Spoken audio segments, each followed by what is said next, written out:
Bihar assembly ఎన్నికల తుది ఫలితాలు వచ్చాయి. తదుపరి ముఖ్యమంత్రి ఎవరన్న దాని మీద ఎన్డీఏ పక్షాల మధ్య చర్చ సాగుతోంది. నితీష్ కుమార్ మళ్ళీ సీఎం అయ్యే అవకాశాలు ఎక్కువగా కనిపిస్తున్నాయి.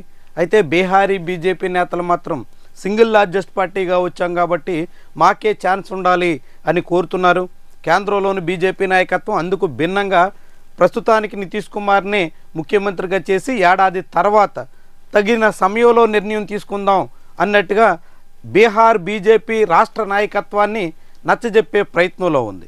ఇక తుది ఫలితాల్లో పార్టీల వారీగా వచ్చిన సీట్లు చూస్తే 89 సీట్లు బీజేపీకి దక్కాయి, 85 స్థానాలు జేడీయూ ఖాతాలో పడ్డాయి, 25 సీట్లతో ఆర్జేడీ సరిపెట్టుకోవాల్సి వచ్చింది. లోక్ జనశక్తి పార్టీ రామ్విలాస్ పాస్వాన్ 19 స్థానాలతో 1 నుంచి 19 వరకు ఎదిగింది. ఇండియన్ నేషనల్ కాంగ్రెస్ పార్టీ కేవలం 6 సీట్లతో సరిపెట్టుకోవాల్సి వచ్చింది. ఎంఐఎం 5 స్థానాలు, గతం ఇప్పుడు కూడా 5 సీట్లతో మిగిలింది. హెచ్ఏఎంఎస్ పార్టీ హమ్స్ అన్నట్టు పిలుస్తారు, హిందుస్థానీ ఆవాం మోర్చా పార్టీ ఇది 5 స్థానాలకి ఎగబాకింది. మిగిలినటువంటి వాళ్ళు 9 సీట్లు, అందులో బీఎస్పీ 1, సిపిఐఎం 1, సిపిఐఎంఎల్ 2 ఇట్లా రకరకాలుగా 9 సీట్లు మాత్రం సాధించారు. అయితే ఇంత జరిగిన తర్వాత కూడా ప్రస్తుతం బీహార్ పోలింగ్ పర్సంటేజ్ మీద చాలా పెద్ద వివాదం చెలరేగుతుంది. ఇప్పటికే ఈసీఐకి చాలా ఫిర్యాదులు వచ్చాయి, కానీ ఈసీఐ మాత్రం స్పందించిన దాఖలాలు లేవు. నిజానికి ఈసీఐ అనేక అంశాల్లో పారదర్శకంగా ఉండాలి, మొత్తం లెక్కలన్నింటినీ చాలా సమగ్రంగా ఎటువంటి సందేహాలకు తావివ్వకుండా వ్యవహరించాల్సి ఉంటుంది. ఈసీఐ తీరు మీద ఇప్పటికే పలు రకాల ప్రశ్నలు, అనేక రకాల అనుమానాలు, అనేక రకాల సందేహాలు వ్యక్తమవుతున్న తరుణంలో మరింత జాగ్రత్తగా వ్యవహరించాలి. కానీ ఈసీఐ వ్యవహరించిన తీరు ఇప్పుడు అనేక ప్రశ్నలకు ఆస్కారం ఇస్తుంది. అందులో ముఖ్యమైనది ఓటర్ల జాబితాలో మొదట మొత్తం బీహార్లో ఉన్నటువంటి ఓటర్లు 7,42,00,000 మంది అన్నట్టుగా నివేదిక ఇచ్చారు. 7,42,00,000 మంది అన్నట్టుగా నివేదిక ఇచ్చి అధికారికంగా అదే తుది జాబితా అన్నట్టుగా ప్రకటించి ఆ తర్వాత మొత్తం ఓటర్ల జాబితా పోలింగ్ తర్వాత 7,45,26,858 మందికి పెంచారు, 3 లక్షల ఓట్లను అధికంగా చూపించారు అనే విమర్శలు ఇప్పుడు వెల్లువెత్తుతున్నాయి. సిపిఐఎంఎల్ లిబరేషన్ పార్టీ తరఫున దీపాంకర్ భట్టాచార్య లాంటి వాళ్ళు ఈ విషయాన్ని 2 రోజుల క్రితమే ఈసీకి ఫిర్యాదు చేశారు. కానీ ఈసీ నుంచి మాత్రం మౌనమే సమాధానం అన్నట్టుగా మారుతుంది. అదే అనుమానాలకి తావిస్తుంది, అదే అనేక ప్రశ్నలకు ఆస్కారం ఇస్తుంది. ఈసీఐ అలాంటి అవకాశం ఇవ్వకుండా చాలా పకడ్బందీగా సాగాల, ఎక్కడ ఎటువంటి లొసుగులు లేకుండా ఎన్నికలు నిర్వహించాల.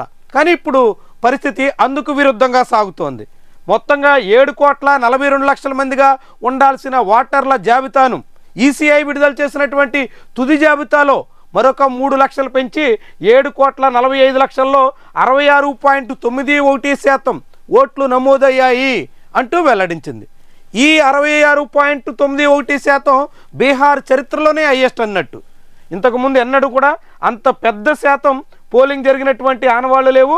అందులో మళ్ళీ ఫస్ట్ ఫేజ్లో 65.08%, సెకండ్ ఫేజ్లో 68.76%, మొత్తం కలిపి 66.91% పోలింగ్ జరిగింది అన్నట్టుగా చాలా క్లియర్గా ఈసీఐ తన నివేదికలో పొందుపరిచింది. ఇదే ఇప్పుడు అనేక రకాల ప్రశ్నలకి, పలు రకాల సందేహాలకి తావిస్తుంది. ఇక్కడ చూడండి, ఈసీఐ 30వ తారీఖు సెప్టెంబర్ నాడు తుది జాబితాగా ప్రకటించినటువంటి దాంట్లో స్పెషల్ ఇంటెన్సివ్ రివిజన్ ఎస్ఐఆర్ తర్వాత వెల్లడించినటువంటి జాబితాగా 7,42,00,000 మంది.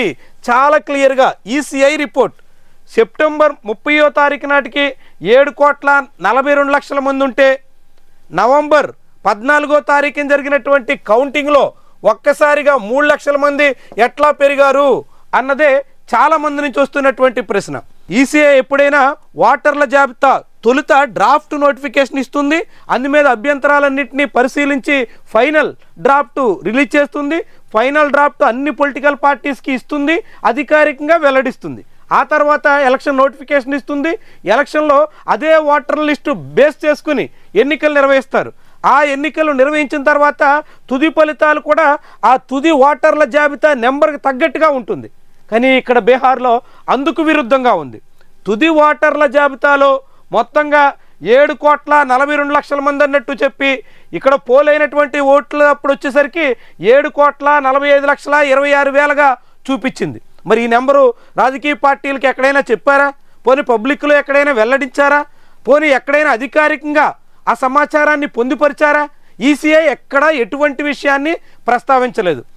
కేవలం పోలింగ్ ముగిసిన తర్వాత ఓట్లు ఎన్ని పోలయ్యాయి అని చెప్పినప్పుడు మాత్రం 3 లక్షల ఓట్లను అధికంగా చూపించింది. ఇదే ఇప్పుడు అనేక సందేహాలకి తావిస్తోంది, అనేక ప్రశ్నలకు ఆస్కారం ఇస్తుంది. మరి పోనీ ప్రశ్నలు వచ్చినప్పుడైనా, ఇలాంటి అనుమానాలు బయలుదేరినప్పుడైనా పూర్తి స్థాయిలో స్పష్టత ఇచ్చి, ఇదిగో ఈ కారణంతో మేము తుది జాబితా ఇచ్చినప్పుడే ఇంకా ఎవరైనా ఓటర్లుగా ఉంటే చేరొచ్చు అన్నట్టుగా మేము అందులో పొందుపరిచాం కాబట్టి ఆ 3 లక్షల ఓట్లు వచ్చి చేరారు అని చెప్పాలి కదా. ఇప్పుడు ఈసీ ఆందోళన ఏంటంటే 3 లక్షలు కొత్తగా అంటే సెప్టెంబర్ 30వ తారీఖు తర్వాత వచ్చి చేరారు అని చెప్తే అలాంటి అవకాశం ఎక్కడిచ్చారు, ఎవరికి ఇచ్చారు అనే ప్రశ్న వస్తుంది. ఒకవేళ 3 లక్షల మంది ఓటర్లు సెప్టెంబర్ 30 నుంచి నవంబర్ ఫస్ట్ వీక్లోగా ఎన్నికలు జరిగేలోగా చేరారు అనుకుంటే ఆ ఓటర్లు ఎవరు, ఆ జాబితా ఎక్కడ అనే ప్రశ్న కూడా ముందుకు వచ్చే ప్రమాదం ఉంటుంది. కాబట్టే ఈసీ ఇప్పుడు పల్లెత్తు మాట మాట్లాడకుండా ఇంత పెద్ద ఆరోపణలు వస్తున్నా ప్రస్తుతం తేలుకుట్టిన దొంగలాగా వ్యవహరిస్తుంది. ఇదే ఇప్పుడు ఈసీ తీరు మీద అనేక ప్రశ్నలకి ఆస్కారం ఇస్తుంది, అనేక అనుమానాలకి తోడ్పడుతోంది. మరి ఇలాంటి ధోరణితో ఎన్నికల సంఘం ఎన్నికలు నిర్వహిస్తుంటే జనాల్లో అనుమానాలు పెరగక ఏమవుతుంది? నిన్న స్వయంగా ప్రధానమంత్రి మోదీ ఈసీ మీద నమ్మకం పెంచిన బీహార్ ఎన్నికలు అంటూ స్టేట్మెంట్ ఇచ్చారు. అది జనాలు నమ్మేటట్టు ఉండాలి కదా. ఈసీఐ పారదర్శకంగా సాగాలి కదా.